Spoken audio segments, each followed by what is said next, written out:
My name is Alieza Durana. I'm the Deputy Director of the Fuller Project for International Reporting, which is a leading newsroom doing investigations into issues affecting women worldwide. We publish in media outlets like the New York Times, the New Yorker, the BBC to improve representation of women in media.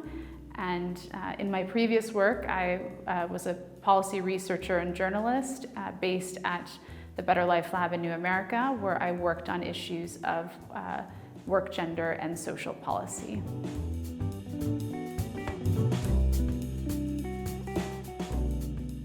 My experiences at the Hertie School supported my work in that it gave me a framework to be both a rigorous policy researcher and also a rigorous consumer of information, news, and other research that affects decision-making in public policy.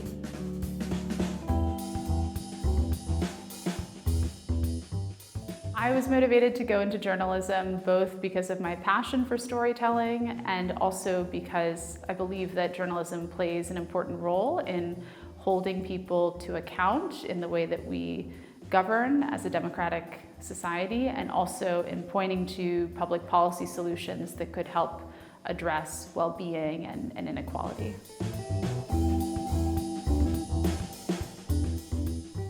The Fuller Project for International Reporting tries to increase and improve representation in media by citing diverse sources, by hiring women journalists and journalists from other marginalized populations, and by working alongside partner media organizations locally on the ground, be they the Philadelphia Inquirer or the Daily Nation in Nairobi.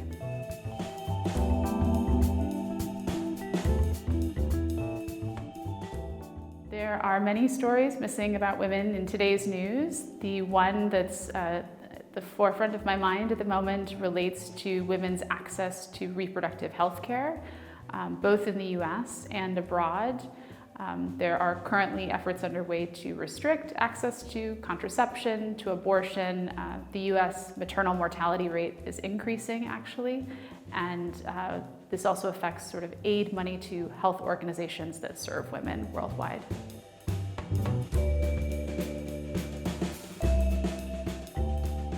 I'm most proud of the reporting that I did on the state of childcare in America in 2016. I toured the US and interviewed both care providers and families who were struggling to provide care within their own families and then also to afford quality, accessible childcare, since there is no public option for childcare in the US.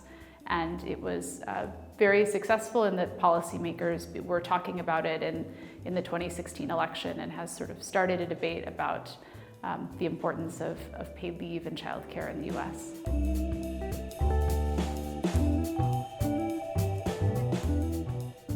One of the guiding principles that I took away from my experience at the Hertie School was to think about policy and common goods and interdependence in a cross-cultural and comparative way, and that it is not that sort of Europe knows best or that the US knows best, but that we can learn from each other in trying to address issues from water shortages to public education to infrastructure.